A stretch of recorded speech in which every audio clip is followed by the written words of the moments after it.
നമ്മൾ ഇന്ന് പഠിക്കാൻ പോകുന്നത് മാനുഷിക വ്യവഹാരം മനസ്സിലാക്കാൻ സഹായിക്കുന്ന കുറച്ച് സമീപനങ്ങളാണ്.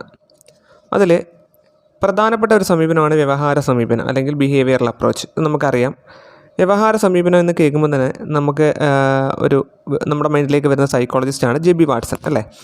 അപ്പം വ്യവഹാര സമീപനത്തിൻ്റെ വക്താവ് ജെ ബി വാട്സണാണ് നമ്മൾ അറിഞ്ഞിരിക്കുക. അദ്ദേഹം ഈ വ്യവഹാര സമീപനത്തിലൂടെ പറയുന്ന കാര്യം എന്താണെന്ന് വെച്ചാൽ, പരിസ്ഥിതിയിൽ നടക്കുന്ന സംഭവങ്ങൾ തങ്ങളെ സമ്മാനിതരാക്കുകയാണോ ശിക്ഷിക്കുകയാണോ എന്നതിൻ്റെ അടിസ്ഥാനത്തിൽ വ്യക്തികൾ പുതിയ വ്യവഹാരങ്ങൾ ആർജിക്കുകയോ നിലവിലുള്ളവയെ പരിവർത്തനത്തിന് വിധേയമാക്കുകയോ ചെയ്യുന്നു എന്നതാണ്. അതായത് ജെ ബി വാട്സൺ ഈ വ്യവഹാര സമീപനത്തിലൂടെ പറയുന്നത്, പരിസ്ഥിതിയിൽ നടക്കുന്ന സംഭവങ്ങൾ, നമ്മുടെ സൊസൈറ്റിയിൽ നടക്കുന്ന സംഭവങ്ങൾ എന്ത് തന്നെ ആയാലും ഓരോ വ്യക്തിയും എങ്ങനെയാണോ ബാധിക്കുന്നത് അതിൻ്റെ അടിസ്ഥാനത്തിൽ ആ വ്യക്തികൾക്ക് ചേഞ്ച് സംഭവിക്കുന്നതെന്നാണ്. അതായത് ഇപ്പം ഒരു കുട്ടിയെ സംബന്ധിച്ച് നമ്മൾ പറയുകയാണെങ്കിൽ, നമ്മുടെ ഫാമിലിയിലെ കുട്ടികളെ നമ്മൾ എടുക്കുകയാണെങ്കിൽ, നമ്മുടെ വീട്ടിൽ അവർ പേരൻസ് കുട്ടികളോട് പല രീതിയിലായിരിക്കും അവർ ബിഹേവ് ചെയ്യുന്നത്. അപ്പം ചെറിയ കുട്ടികളൊക്കെ ആണെങ്കിൽ ചെറിയ സാധനങ്ങളൊക്കെ എടുക്കാൻ നേരം പേരൻസ് അവരെ തടയുന്ന നമുക്ക് കാണാൻ സാധിക്കില്ല. നമ്മളെല്ലാവരും അങ്ങനെ ചെയ്യുന്നവരാണ്, താഴെ വീഴുമെന്നുള്ള ഒരു പേടി കൊണ്ടാണ്. അപ്പം നമ്മൾ എന്ത് ചെയ്യുന്നു, ആ കുട്ടികളെ തടയുന്നു. മുകളിലിരിക്കുന്ന ഒരു വസ്തു എത്തിപ്പിടിച്ചെടുക്കാൻ നേരം ആ കുട്ടി ശ്രമിക്കുന്നതിനെ നമ്മൾ എന്ത് ചെയ്യുന്നു, തടയുന്നു. അത് ചെയ്യരുത്, താഴെ വീണാൽ എന്ത് സംഭവിക്കും, അത് പരിക്ക് പറ്റാൻ സാധ്യതയുണ്ടെന്ന് നമ്മൾ കുട്ടിയോട് പറയുന്നു. പക്ഷേ നമ്മൾ ചില പേരൻസിനെ എടുത്തു കഴിഞ്ഞാൽ അവരെന്ത് ചെയ്യും, അതിനെ സപ്പോർട്ട് ചെയ്യുന്നു. അതായത് ആ കുട്ടി എടുക്കാൻ ശ്രമിക്കുന്നതിനോടൊപ്പം അവരെന്ത് ചെയ്യുന്നു, പുറകെ നിന്ന് സ്കഫോൾഡ് ചെയ്യുന്നു, അതിനെ സപ്പോർട്ട് ചെയ്യുന്നു. അപ്പോൾ അങ്ങനെ പലതരത്തിലുള്ള പേരൻസ് ഉണ്ട്. അപ്പം ഞാൻ പറഞ്ഞു വരുന്നത്, നമ്മളുടെ കുട്ടികൾ വളർന്നു വരുന്ന സാഹചര്യം, അത് വീട്ടിലായാലും വിദ്യാലയത്തിലായാലും അവൻ സൊസൈറ്റിയിലായാലും എവിടെയായിരുന്നാൽ തന്നെയും അവൻ വളർന്നു വരുന്ന സാഹചര്യം അവന് എത്തരത്തിലുള്ള ഒരു അപ്രോച്ചാണോ ലഭിക്കുന്നത്, പോസിറ്റീവാണോ നെഗറ്റീവാണോ എന്നതിൻ്റെ അടിസ്ഥാനത്തിൽ. അതാണ് ഇവിടെ ജെ ബി വാട്സൺ എന്ത് പറയുന്നത്, സമ്മാനിതനാക്കുകയാണോ ശിക്ഷിക്കുകയാണോ എന്നതിൻ്റെ അടിസ്ഥാനത്തിലുള്ള. സമ്മാനിതനാക്കുക പറഞ്ഞാൽ പോസിറ്റീവായിട്ടുള്ളൊരു ഇത് കൊടുക്കുക, ശിക്ഷിക്കുകയാണെന്ന് പറഞ്ഞു കഴിഞ്ഞാൽ അവനെ നെഗറ്റീവായിട്ടുള്ളൊരു അപ്രോച്ച് കിട്ടുക. അപ്പം എന്താ പറയുക, അപ്പോൾ ഇങ്ങനെ ഇത്തരത്തിലുള്ള ഒരു സമീപനത്തിൽ നിന്നും അവൻ്റെ ചിന്താധാരയിൽ നിന്നും എന്ത് ചെയ്യുന്നു, അവൻ ഒരു മാറ്റത്തിൻ്റെ ഒരു പരിവർത്തനത്തിന് വിധേയമാവുകയോ അല്ലെങ്കിൽ അവൻ നിലവിലുള്ളതിനെ തുടർന്നു പോവുകയോ ചെയ്യുന്നുണ്ട്. അപ്പോൾ സപ്പോർട്ട് ചെയ്യുന്നവരാണെങ്കിൽ, ചെറിയ പ്രായത്തിൽ തന്നെ കുട്ടികളെ സപ്പോർട്ട് ചെയ്യുന്നവരാണെങ്കിൽ ആ കുട്ടി വളർന്ന് വലുതാവുമ്പോൾ എന്ത് സംഭവിക്കുന്നു, അവർ എക്സ്ട്രോവർട്ടായിട്ട് അവൻ സമൂഹത്തിലേക്ക് ഇറങ്ങി ചെന്ന് പ്രവർത്തിക്കാനും മറ്റുള്ളവരുടെ കാര്യങ്ങളിൽ പങ്കെടുക്കാനും, അതേപോലെ സ്കൂളിലൊക്കെ ആണെങ്കിൽ യൂത്ത് ഫെസ്റ്റിവലിലും കാര്യങ്ങൾക്കൊക്കെ പങ്കെടുക്കാനൊക്കെ അവനെന്താണ് ഒരു ഹെൽപ്പാണ്. അപ്പോൾ അവന് പോസിറ്റീവായിട്ടുള്ള വൈബ് ഇത് കിട്ടിയിട്ടുണ്ട്. ഇപ്പം നെഗറ്റീവായിട്ടുള്ള ഇമ്പാക്റ്റ് കിട്ടിയൊരു കുട്ടിയാണെങ്കിൽ അവനെ എല്ലാത്തിൽ നിന്നും ഉൾവലിയും പിന്മാറുന്നൊരു സ്വഭാവക്കാരനായിട്ട് മാറും, അവൻ ഒരു ഇൻട്രോവർട്ടായിട്ട് മാറും. അപ്പം എന്ന് പറഞ്ഞതെന്ന് വെച്ചാൽ ഇതാണ്, പരിസ്ഥിതി നടക്കുന്ന സംഭവങ്ങൾ തങ്ങളെ സമ്മാനിതരാക്കുകയാണോ ശിക്ഷിക്കുകയാണോ എന്നതിൻ്റെ അടിസ്ഥാനത്തിൽ നിലവിലുള്ളവയെ പരിവർത്തനത്തിന് വിധേയമാക്കുകയോ അല്ലെങ്കിൽ പുതിയ വ്യവഹാരങ്ങൾ ആർജിക്കുകയോ ചെയ്യുന്നു എന്നതാണ് ഈ വ്യവഹാര സമീപനത്തിലൂടെ ജെ ബി വാട്സൺ പറയുന്നത്. ഓക്കെ, അതേപോലെ അദ്ദേഹം പറയുന്നതാണ്, നിരീക്ഷിക്കാവുന്നതും അളക്കാവുന്നതുമായ പ്രതിഭാസങ്ങളെ മാത്രമേ പഠിക്കേണ്ടതുള്ളൂ എന്നാണ്. നിരീക്ഷിക്കാവുന്നതും അളക്കാവുന്നതുമായ പ്രതിഭാസങ്ങളെ മാത്രമേ പഠിക്കേണ്ടതുള്ളൂ എന്നാണ് ജെ ബി വാട്സൺ വ്യവഹാര സമീപനത്തിലൂടെ പറയുന്നത്. അതുപോലെ തന്നെ ESR ബന്ധങ്ങൾ വഴിയാണ് പഠനം നടക്കുന്നതെന്നും ജെ ബി വാട്സൺ പറയുന്നുണ്ട്. സ്റ്റിമുലസ് ആൻഡ് റെസ്പോൺസ് വേരിയബിൾ തമ്മിലാണ് അതുവഴിയാണ് പഠനം നടക്കുന്നത് എന്നാണ് ആര് പറയുന്നത്, ജെ ബി വാട്സൺ ഈ വ്യവഹാര സമീപനത്തിലൂടെ പറയുന്നത്. നമുക്കറിയാം, ESR ബന്ധങ്ങൾ വഴി എക്സ്പെരിമെൻറ്റ്സ് നടത്തിയ സൈക്കോളജിസ്റ്റുകളുണ്ടല്ലേ, പാവ്ലോവ്, തോണ്ടേക്ക്, സ്കിന്നർ, ഹള്ള്, ഇവരെല്ലാം വ്യവഹാര സമീപനത്തിൻ്റെ വക്താക്കളാണെന്ന് നമ്മൾ അറിഞ്ഞിരിക്കുക. വ്യവഹാര സമീപനത്തിൻ്റെ വക്താക്കൾ ആരൊക്കെയാണെന്ന് ചോദിച്ചു കഴിഞ്ഞാൽ മറന്നു പോകരുത്, പാവ്ലോവ്, തോണ്ടേക്ക്, സ്കിന്നർ, ഹള്ള്. അപ്പോൾ ഇത്രയേ ഉള്ളൂ വ്യവഹാര സമീപനം ഇവിടെ കഴിഞ്ഞു. സിമ്പിളാണ്. ശക്തനായ വക്താവ് ജെ ബി വാട്സൺ ആണ്. മറ്റു വക്താക്കൾ ആരൊക്കെയാണെന്ന് ചോദിച്ചു കഴിഞ്ഞാൽ അറിഞ്ഞിരിക്കുക, പാവ്ലോവ്, തോണ്ടേക്ക്, സ്കിന്നർ, ഹള്ള്. അതായത് ഈ വ്യവഹാര സമീപനം വെച്ചുകൊണ്ട് എക്സ്പെരിമെൻറ്റ് നടത്തിയിട്ടുണ്ട്. പട്ടിയെ വെച്ചുകൊണ്ട് പാവ്ലോവ് എക്സ്പെരിമെൻറ്റ് നടത്തി, തോണ്ടയ്ക്ക് പൂച്ചയെ വെച്ച് എക്സ്പെരിമെൻറ്റ് നടത്തി, സ്കിന്നർ എലിയിലും പ്രാവിലും എക്സ്പെരിമെൻറ്റ് നടത്തി, ഹള്ള് എന്ത് ചെയ്തു, മനുഷ്യരിലൊക്കെ എക്സ്പെരിമെൻറ്റ് നടത്തി. അത് വ്യവഹാര സമീപനത്തിൻ്റെ ഒരു പിന്തുടർന്നുകൊണ്ടാണ് അവരെന്ത് ചെയ്തത്, ഈ എക്സ്പെരിമെൻറ്റ്സ് എല്ലാം നടത്തിയത്. അപ്പോൾ അതുകൊണ്ടാണ് ഈ ഒരു വ്യവഹാര സമീപനത്തിൻ്റെ വക്താക്കളെന്ന് ആരെ വിശേഷിപ്പിക്കുന്നത്, നമ്മുടെ ഇത്രയും പേരെ പാവ്ലോവ്, തോണ്ടയ്ക്ക്, സ്കിന്നർ, ഹള്ള് വ്യവഹാര സമീപനത്തിൻ്റെ വക്താക്കളാണെന്ന് അറിയപ്പെടുന്നത് ഇതുകൊണ്ടാണ്. ഓക്കെ, അപ്പോൾ അത് കഴിഞ്ഞു. ഇനി രണ്ടാമത്തെ സമീപനമാണ് വൈജ്ഞാനിക സമീപനം അല്ലെങ്കിൽ കൊഗ്നിറ്റീവ് അപ്രോച്ച്. ഇതെല്ലാം വളരെ സിമ്പിളായിട്ട് മനസ്സിലാക്കി എടുക്കാവുന്നേ ഉള്ളൂ. സൈക്കോളജി നമുക്ക് ഏറ്റവും എളുപ്പത്തിൽ മനസ്സിലാക്കി എടുക്കാൻ പറ്റുന്നൊരു സബ്ജക്റ്റാണ്. അപ്പം നമുക്ക് നല്ല മാർക്ക് സ്കോർ ചെയ്യാൻ സാധിക്കും. അതുകൊണ്ട് എളുപ്പത്തിൽ ഏറ്റവും കുറച്ച് കണ്ടൻറ്റ് മാത്രം നമുക്ക് ഇതിനകത്ത് പഠിക്കാനുള്ളൂ. അപ്പം കുറച്ച് കാര്യങ്ങൾ എങ്ങനെ എളുപ്പത്തിൽ പഠിക്കാമെന്നാണ് നമ്മൾ ഈ ഒരു ടോപ്പിക്കിലൂടെ നോക്കുന്നത്. അപ്പോൾ രണ്ടാമത്തെ സമീപനമാണ് വൈജ്ഞാനിക സമീപനം അല്ലെങ്കിൽ കൊഗ്നിറ്റീവ് അപ്രോച്ച്. ഇതിൻ്റെ വക്താക്കൾ എന്ന് പറയുന്നത്, പ്രധാനപ്പെട്ട വക്താവ് നമുക്കറിയാം ജീൻ പിയാഷെ അല്ലേ. പിയാഷെയുടെ വൈജ്ഞാനിക വികസന ഘട്ടങ്ങളൊക്കെ നമ്മൾ പഠിച്ചിട്ടുള്ളതാണ്. അപ്പോൾ എൻ്റെ യൂട്യൂബ് ചാനലിൽ നമ്മൾ നേരത്തെ അപ്ലോഡ് ചെയ്തിട്ടുണ്ട്, അത് നിങ്ങൾക്ക് നോക്കിയാൽ കാണാൻ സാധിക്കാം. അപ്പം പിയാഷെയുടെ വൈജ്ഞാനിക വികസന ഘട്ടങ്ങൾ നമ്മൾ പഠിച്ചിട്ടുണ്ട്, ബ്രൂണറുടെ വൈജ്ഞാനിക വികസന ഘട്ടങ്ങളൊക്കെ പഠിച്ചിട്ടുണ്ട്. അപ്പം വൈജ്ഞാനിക സമീപനവുമായിട്ട് ബന്ധപ്പെട്ട് നിൽക്കുന്ന സൈക്കോളജിസ്റ്റുകളാണ് പിയാഷെ, ബ്രൂണർ, അതേപോലെ ഡേവിഡ് അസുബൽ, കർട്ട് ലെവിൻ. ഇവർ 4 പേര് എന്താണ് ഈ ഒരു വൈജ്ഞാനിക സമീപനവുമായി ബന്ധപ്പെട്ട കൊഗ്നിറ്റീവ് അപ്രോച്ചുമായി ബന്ധപ്പെട്ട സൈക്കോളജിസ്റ്റുകളാണെന്ന് നമ്മൾ അറിഞ്ഞിരുന്നാൽ മതി. വൈജ്ഞാനിക സമീപനം എന്താണെന്ന് നിങ്ങൾക്ക് ഒന്ന് മനസ്സിലാക്കി വെച്ചിരുന്നാൽ മതി. പഠിക്കേണ്ട കാര്യമില്ല തരത്തിൽ, കാരണം എന്താണെന്ന് ചോദിക്കത്തില്ല. നമുക്ക് ചോദിക്കുന്ന വൈജ്ഞാനിക സമീപനവുമായി ബന്ധപ്പെട്ട വക്താക്കൾ അതിൻ്റെ ആരൊക്കെയാണ് എന്നാണ് നമുക്ക് ചോദിച്ചത്. താഴെ പറയുന്നതിൽ വൈജ്ഞാനിക വികാസന ഘട്ടവുമായി ബന്ധമില്ലാത്തത് ആരെന്നൊക്കെ ആയിരിക്കും നമുക്ക് ക്വസ്റ്റ്യൻ വരുന്നത്. അപ്പം വിജ്ഞാന ശകലങ്ങൾ ഒരു വ്യക്തി എങ്ങനെയാണ് ഉൾക്കൊള്ളുന്നതെന്നും എങ്ങനെയാണ് അവയെ വിശകലനം ചെയ്ത് സാംശീകരിക്കുന്നതെന്നും ഉള്ള കാര്യങ്ങളൊക്കെ വിവരിക്കുന്ന സമീപനമാണ് ഇതെന്ന് പറയുന്നത് വൈജ്ഞാനിക സമീപനം എന്ന് പറയുന്നത്. ഓക്കെ, വിജ്ഞാന ശകലങ്ങൾ ഒരു വ്യക്തി എങ്ങനെയാണ് ഉൾക്കൊള്ളുന്നതെന്നും എങ്ങനെയാണ് അവയെ വിശകലനം ചെയ്ത് സാംശീകരിക്കുന്ന അസിമുലേഷൻ ചെയ്യുന്നതെന്നുള്ള കാര്യങ്ങളെ പറയുന്ന സമീപനമാണ് ഇത് വൈജ്ഞാനിക സമീപനം എന്ന് പറയുന്നത്. അതായത് ഇപ്പം നമുക്ക് കുഞ്ഞുനാളിൽ കിട്ടുന്ന നോളജുകൾ നമ്മുടെ സ്കൂളിൽ നിന്നും സൊസൈറ്റിയിൽ നിന്നും നമ്മുടെ വീട്ടിൽ നിന്നും എല്ലാം നമുക്ക് നോളജുകൾ കിട്ടുന്നുണ്ട്. അപ്പോൾ ഈ നോളജുകൾ നമ്മളെങ്ങനെയാണ് നമ്മൾ ഉൾക്കൊള്ളുക എന്നും അതെങ്ങനെയാണ് നമ്മൾ മറ്റുള്ളവരിലേക്ക് നമ്മുടെ ബിഹേവിയറിലൂടെ നമ്മൾ എങ്ങനെയാണ് നമ്മുടെ ബിഹേവിയറിലൂടെ ആ നോളജ് കൊണ്ട് എന്താണ് നമ്മൾ ലക്ഷ്യം വെക്കുന്നതെന്നും നമ്മളുടെ രീതി എങ്ങനെയാണെന്നൊക്കെ നമുക്ക് കിട്ടുന്ന നോളജ് അനുസരിച്ചിട്ടായിരിക്കും. ഇപ്പം നമ്മൾക്ക് നല്ല വാല്യൂസുകൾ, നമുക്ക് മോറൽ വാല്യൂസിനെ കുറിച്ചൊക്കെ നമ്മുടെ ടീച്ചേഴ്സ് നമുക്ക് പറഞ്ഞു തരുന്നുണ്ട്. അപ്പോൾ ഓരോരുത്തരും ഓരോ രീതിയിലായിരിക്കും ഉൾക്കൊള്ളുക. ചിലർ ജീവിതത്തിൽ പ്രാവർത്തികമാക്കാറുണ്ട്, ചിലർ പ്രാവർത്തികമാക്കാറില്ല. അപ്പോൾ ജസ്റ്റ് കാണാതെ പഠിക്കാൻ വേണ്ടിയിട്ട് പഠിക്കുന്നതും അതുപോലെ ഉൾക്കൊണ്ട് മനസ്സിലാക്കി അവയെ പ്രാവർത്തികമാക്കാൻ വേണ്ടി പഠിക്കുന്നവരുണ്ട്. അപ്പോൾ 2 രീതിയിലുള്ള പഠിക്കുന്നവരുണ്ട്. അപ്പോൾ എങ്ങനെയാണ് നമ്മളതിനെ മനസ്സിലാക്കുന്നത് എന്നാണ് ഉദ്ദേശിക്കുന്നത് ആര്? പിയാഷെ. അപ്പം വൈജ്ഞാനിക സമീപനത്തിലെ മുഖ്യ വക്താക്കൾ ആരൊക്കെയാണെന്ന് ചോദിച്ചു കഴിഞ്ഞാൽ പ്രധാനമായിട്ടും പിയാഷെയുണ്ട്, ബ്രൂണറുണ്ട്, അസുബലുണ്ട്, കർട്ട് ലെവിനുണ്ട്. ഇത്ര പേരുണ്ട്, അത് നിങ്ങൾ അറിഞ്ഞിരിക്കുക. ഓക്കെ, ഇനി അടുത്ത സമീപനം എന്ന് പറയുന്നത് മനോവിശ്ലേഷണ സമീപനമാണ്. നമുക്ക് കേട്ടിട്ടുണ്ട് മനോവിശ്ലേഷണ സമീപനം, സൈക്കോ അനലിറ്റിക്കൽ അപ്രോച്ച് എന്ന് പറയും.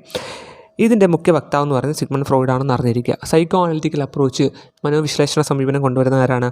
സിഗ്മണ്ട് ഫ്രോയിഡ് ആണ്. ഓക്കെ, ഇതിനകത്ത് പറയുന്നതെന്ന് വെച്ച് കഴിഞ്ഞാൽ സിമ്പിളാണ്.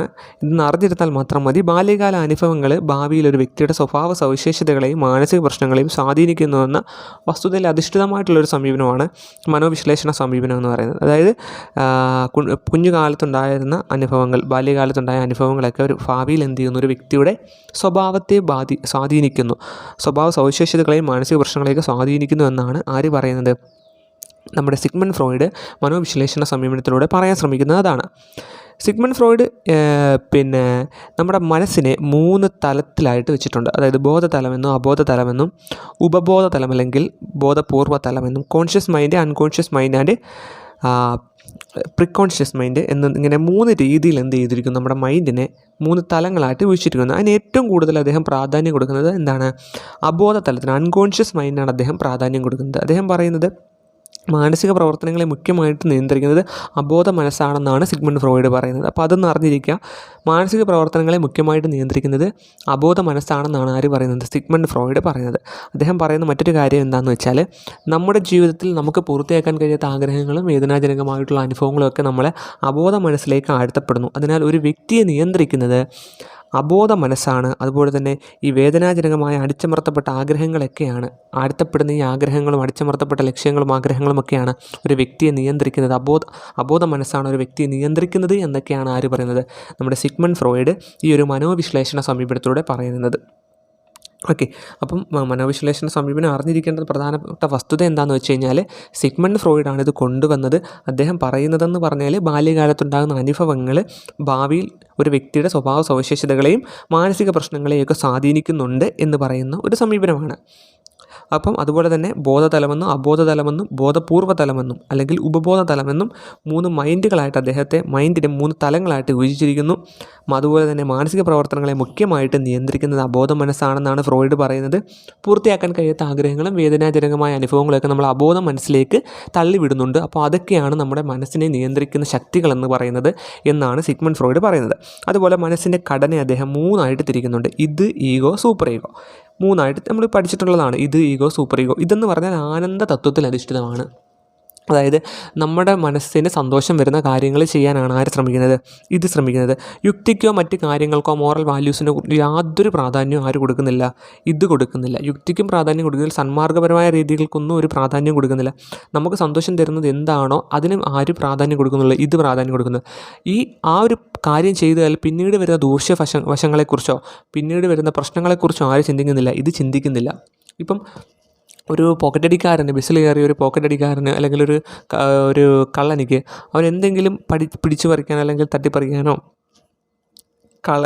കളവ് ചെയ്യാനോ ഒക്കെ തോന്നിപ്പിക്കുന്നത് ഇത് കൂടുതലായതുകൊണ്ടാണ്. പിന്നീട് വരുന്ന കാര്യത്തെക്കുറിച്ച്, അതായത് പിടിക്കപ്പെട്ട് കഴിഞ്ഞാൽ ഉണ്ടാകുന്ന കാര്യങ്ങളെക്കുറിച്ചൊന്നും അത് ചിന്തിക്കുന്നില്ല. അപ്പം ഇത് കൂടുതലുള്ളവരിൽ എന്താണ് ഈ അക്രമവാസനയൊക്കെ അല്ലെങ്കിൽ മറ്റു കാര്യങ്ങളൊക്കെ എന്തായിരിക്കും കൂടുതലായിരിക്കും എന്നാണ്. അതുപോലെ രണ്ടാമത്തെയാണ് ഈഗോ എന്ന് പറയുന്നത്. ഈഗോ എന്ന് പറഞ്ഞാൽ യാഥാർത്ഥ്യ തത്വത്തിൽ അധിഷ്ഠിതമായിട്ടുള്ള ഒരു മനസ്സിൻ്റെ ഘടനയാണ് ഈഗോ എന്ന് പറയുന്നത്. അതായത് ഈ മനസ്സിനെ നിയന്ത്രിക്കുന്ന പോലീസ് ഫോഴ്സ് എന്നാണ് ഈഗോയെ അറിയപ്പെടുന്നത്. കാരണം ഇതിനെ നിയന്ത്രിക്കുന്നു. ഇത് എന്തെങ്കിലും കാര്യങ്ങൾ ചെയ്യാൻ ഇങ്ങനെ ആഗ്രഹിക്കുന്ന സമയത്ത് ഈഗോ എന്ത് ചെയ്യുന്നു, അതിനെ പിടിച്ചു നിർത്തുന്നു. അത് ചെയ്തു കഴിഞ്ഞാൽ പണി കിട്ടും, അപ്പം അത് ചെയ്യാൻ പാടില്ല, അത് ദോഷമാണ്, അത് നമുക്ക് ദോഷകരമായിട്ട് ബാധിക്കുക, അത് തെറ്റാണെന്ന് പറഞ്ഞുകൊണ്ട് ഇതിനെ നിയന്ത്രിക്കുന്ന ആരാണ്, ഈഗോ ആണ്. അതുകൊണ്ടാണ് ഈഗോയെ എന്തറിയപ്പെടുന്നത്, മനസ്സിനെ നിയന്ത്രിക്കുന്ന പോലീസ് ഫോഴ്സ് എന്ന് അറിയപ്പെടുന്നത്. അതുപോലെ തന്നെ യാഥാർത്ഥ്യ തത്വത്തിൽ അധിഷ്ഠിതമായിട്ട് പ്രവർത്തിക്കുന്ന ഒന്നാണ് ഈഗോ എന്ന് പറയുന്നത്. ഓക്കെ, മൂന്നാമത്തെയാണ് സൂപ്പർ ഈഗോ. സൂപ്പർ ഈഗോ എന്ന് പറഞ്ഞാൽ സന്മാർഗ്ഗ തത്വത്തിൽ അധിഷ്ഠിതമായിട്ടുള്ള എന്താണ് സൂപ്പർ ഈഗോ എന്ന് പറയുന്നത്. അതായത് മനുഷ്യനിലുള്ള ദാർശനികവും സാന്മാർഗവുമായിട്ടുള്ളൊരു ശക്തിയാണ് സൂപ്പർ ഈഗോ. മോറൽ വാല്യൂസിനൊക്കെ പ്രാധാന്യം കൊടുത്തുകൊണ്ട് എന്താ പറയുക, മറ്റുള്ളവരെ ഉപദ്രവിക്കാതെ എല്ലാവരെയും സഹായിച്ചും ഒക്കെ കഴിഞ്ഞു പോകുന്ന ഒരു മനസ്സിൻ്റെ ഘടനയാണ് ഇതെന്ന് പറയുന്നത് സൂപ്പർ ഈഗോ എന്ന് പറയുന്നത്. അപ്പോൾ ഇത്രയേ ഉള്ളൂ മനോവിശ്ലേഷണ സമീപനം. സിമ്പിളാണ്, ജസ്റ്റ് ഒരു വട്ടം നോക്കി കഴിഞ്ഞാൽ നമുക്ക് സിമ്പിളായിട്ട് മനസ്സിലാവും. അടുത്താണ് മാനവിക സമീപനം അല്ലെങ്കിൽ ഹ്യൂമനിസ്റ്റിക് അപ്രോച്ച് എന്ന് പറയുന്നത്. ഇതിൽ പ്രധാനമായിട്ടും നമ്മൾ അറിഞ്ഞിരിക്കേണ്ടത് അതിൻ്റെ വക്താക്കളെയാണ്. പ്രധാനമായിട്ടും എബ്രഹാം മാസ്ലോ ഉണ്ട്, കാൾ റോജേഴ്സ്. ഇവർ രണ്ടുമാണ് ഈ മെയിനായിട്ടും ഈ ഒരു മാനവിക സമീപനത്തിൻ്റെ വക്താക്കൾ. നമുക്കിപ്പം കഴിഞ്ഞ കേട്ടറ്റുകൾക്കായാലും LP UP എല്ലാം ചോദിച്ചിട്ട് കണ്ടിട്ടുള്ളതും മാനവിക സമീപനത്തിൻ്റെ വക്താക്കൾ ആര് എന്നാണ് മെയിനായിട്ട്. എന്താണ് മാനവിക സമീപനം എന്നൊന്നും അങ്ങനെ വരത്തില്ല. കാരണം മാനവിക സമീപനം കേൾക്കുമ്പോൾ അറിയാം മനുഷ്യന് പ്രാധാന്യം കൊടുക്കുന്ന ഒരു സമീപനമാണല്ലേ. അതായത് ഭൗതികവും ആത്മീയവുമായിട്ടുള്ള ആഗ്രഹങ്ങളും ലക്ഷ്യങ്ങളും ഒക്കെ ഉള്ളൊരു സാമൂഹിക മാനസിക ജീവിയായിട്ട് മനുഷ്യനെ കണക്കാക്കുന്ന ഒരു സമീപനമാണ് മാനവിക സമീപനം. അത് ജസ്റ്റ് അന്ന് അറിഞ്ഞിരുന്നാൽ മതി. സ്വന്തം ഭാവിയെ നിയന്ത്രിക്കാൻ ആവശ്യമായിട്ടുള്ള മനോഭാവമൊക്കെ ഒരു വ്യക്തിക്കുണ്ട് എന്നാണ് ഈ ഒരു മാനവിക സമീപനത്തിലൂടെ എബ്രഹാം മാസ്ലോവും കാൾ റോജേഴ്സും ഒക്കെ പറയുന്നത്. ഓക്കെ, ഇനി അടുത്താണ് ന്യൂറോ ബയോളജിക്കൽ സമീപനം എന്ന് പറയുന്നത്. ന്യൂറോ ബയോളജിക്കൽ സമീപനം എന്ന് പറഞ്ഞാൽ മനുഷ്യ വ്യവഹാരത്തിൻ്റെ അടിസ്ഥാനം, ഓരോ മനുഷ്യനും പെരുമാറുന്നതിൻ്റെ അടിസ്ഥാനം അവൻ്റെ മനസ്സ്, അവരെ നിയന്ത്രിക്കുന്നത് നാഡീവ്യൂഹമാണെന്നാണ് ന്യൂറോ ബയോളജിക്കൽ സമീപനം കൊണ്ട് ഉദ്ദേശിക്കുന്നത്. ആ കേൾക്കുമ്പോൾ തന്നെ നമുക്കറിയാലേ, ഒരു മനുഷ്യൻ്റെ സ്വഭാവത്തെ നിയന്ത്രിക്കുന്നത് നാഡീവ്യൂഹമാണ്. അതായത് ഈ പറഞ്ഞ പോലെ തലയിലും നാഡീവ്യൂഹത്തിലും നടക്കുന്ന പ്രവർത്തനങ്ങളുമായിട്ട് വ്യവഹാരങ്ങളെ ബന്ധിപ്പിക്കുന്ന ഒരു സമീപനമാണ് ഏതെന്ന് പറയുന്നത് ന്യൂറോ ബയോളജിക്കൽ സമീപനം. ആ പേരിൽ തന്നെ ഉണ്ട്, നമുക്ക് സിമ്പിളായിട്ട് കിട്ടും. അതിൻ്റെ വക്താക്കളെ അറിഞ്ഞിരിക്കുക. രമോണി കജോൾ, ഹൈഡൻ, ഫ്ലെക്സ്നർ, 3 പേരാണ് പ്രധാനമായിട്ടും ഈ ഒരു ന്യൂറോ ബയോളജിക്കൽ സമീപനത്തിൻ്റെ വക്താക്കൾ. രമോണി കജോൾ, ഹൈഡൻ, ഫ്ലെക്സ്നർ. ഓക്കെ, അപ്പം ന്യൂറോ ബയോളജിക്കൽ സമീപനം കഴിഞ്ഞു. അപ്പോൾ ഇത്രയേ ഉള്ളൂ ഈ സമീപനങ്ങൾ പ്രധാനമായിട്ടും നമുക്ക് പഠിക്കാനുള്ളത്. ഓക്കെ, ഇനി നമ്മൾ പഠിക്കാൻ പോകുന്നത് മനഃശാസ്ത്ര പഠന രീതികളാണ്. അപ്പോൾ ഇത്രയും നേരം നമ്മൾ സമീപനങ്ങൾ നോക്കി. ഇനി നമ്മൾ പഠിക്കാൻ പോകുന്നത് മനഃശാസ്ത്ര പഠന രീതികളാണ്. അതായത് ഇപ്പോൾ നമ്മൾ കുട്ടികളെക്കുറിച്ച് പഠിക്കാനാണെങ്കിൽ കുട്ടികളെക്കുറിച്ച് പഠിക്കുമ്പോൾ വിദ്യാലയത്തിനകത്ത് വെച്ചും വിദ്യാലയത്തിന് പുറത്ത് വെച്ചും എല്ലാം നമ്മൾ കുട്ടികളെ നിരീക്ഷിച്ച് പഠിക്കുന്നുണ്ട്. അപ്പോൾ ടീച്ചേഴ്സ് ആണെങ്കിൽ വിദ്യാലയത്തിനകത്ത് വെച്ച് കുട്ടികളെ നിരീക്ഷിച്ചുകൊണ്ട് അവരെക്കുറിച്ച് പഠിക്കുന്നു. പേരൻസ് ആണെങ്കിൽ അവരെ വീടുകളിൽ വെച്ചിട്ട് കുട്ടികളെ പഠിക്കുന്നു. അങ്ങനെ പല ശാസ്ത്രീയമായ രീതികൾ നമ്മൾക്ക് അവലംബിക്കേണ്ടതായിട്ട് വരും കുട്ടികളെക്കുറിച്ച് പഠിക്കാനായാലും, അല്ലെങ്കിൽ തൻ്റെ മുമ്പിരിക്കുന്ന പേഷ്യൻസിനെ കുറിച്ച് പഠിക്കാൻ സൈക്കോളജികൾക്കായാലും. അപ്പം അതിനെക്കുറിച്ച് പഠിക്കാൻ വിദ്യാഭ്യാസ മനഃശാസ്ത്രത്തിൽ കുറച്ച് പഠന രീതികളൊക്കെ ഉണ്ട്. അതിൽ ഒരു പഠന രീതിയാണ് ആത്മപരിശോധന രീതി, അല്ലെങ്കിൽ ഇൻട്രോസ്പെക്ഷൻ മെത്തേഡ് എന്ന് പറയും. ഇൻട്രോസ്പെക്ഷൻ മെത്തേഡ് അത് കേൾക്കുമ്പോൾ അറിയാം, ആത്മപരിശോധന രീതിയിൽ ആത്മാവിനെ പരിശോധിക്കുന്നത് സ്വന്തമായിട്ടുള്ളൊരു പരിശോധനയാണ്. ഇത് മറ്റു വ്യക്തികൾ നടത്തുന്ന പരിശോധനയല്ല, അത് മനസ്സിലാക്കുക. ടീച്ചേഴ്സോ പേരൻസോ ഒന്നും നടത്തുന്ന പരിശോധനയല്ല ഇത്. ഒരു വ്യക്തി തന്നെ സ്വയത്തെക്കുറിച്ച്, സ്വന്തം മനസാക്ഷിയെക്കുറിച്ച് അല്ലെങ്കിൽ സ്വന്തം വ്യക്തിത്വത്തിനെക്കുറിച്ച് പഠിക്കുന്ന ഒരു രീതിയാണ് ആത്മപരിശോധന രീതി. ആ പേരിൽ തന്നെ ഉണ്ട്, ആത്മാവിനെ പരിശോധിക്കുന്നു, സ്വന്തം ആത്മാവിനെ പരിശോധിക്കുന്നു, സ്വയം ഉള്ളിലേക്ക് നോക്കുക എന്നതൊക്കെയാണ് ഇതിനർത്ഥം. അതായത് ഒരു വ്യക്തി തന്നെക്കുറിച്ച് സ്വയം നടത്തുന്ന ആന്തരിക പരിശോധനയാണ് എന്നു പറയുന്നത് ആത്മപരിശോധനാ രീതി അല്ലെങ്കിൽ ഇൻട്രോസ്പെക്ഷൻ മെത്തേഡ് എന്ന് പറയുന്നത്. അപ്പം നമ്മൾ മനസ്സിലാക്കുക, ഒരു വ്യക്തിക്ക് ദേഷ്യം വരുമ്പോൾ എന്ത് സംഭവിക്കുന്നു? അപ്പം ദേഷ്യം പല രീതിയിൽ പ്രകടമാക്കുന്നവരുണ്ട്. ഇപ്പം ഒരാൾക്ക് ദേഷ്യം വന്നു കഴിഞ്ഞാൽ പെട്ടെന്ന് പൊട്ടിത്തെറിക്കുന്നവരുണ്ട് അല്ലേ? അത് മനസ്സിൽ വെച്ച് പെരുമാറും, ഉള്ളിൽ വെച്ച് പെരുമാറും. കാലാകാലങ്ങൾ കഴിഞ്ഞു കഴിഞ്ഞാലും തൻ്റെ മനസ്സിലെ ദേഷ്യം ഉള്ളിൽ വെച്ചുകൊണ്ട് അവർ പെരുമാറും. അപ്പോൾ അങ്ങനെ പല രീതിയിലുള്ള ആളുകളുണ്ട്. ദേഷ്യം വരുമ്പോൾ പെട്ടെന്ന് പൊട്ടിത്തെറിച്ചിട്ട് ആ ദേഷ്യം അവിടെ തീരുന്ന കുറച്ച് ആളുകളുമുണ്ട്. അതുപോലെ സന്തോഷം വരുമ്പോൾ പെട്ടെന്ന് അത് പ്രകടിപ്പിക്കുന്ന ആളുകൾ കാണും.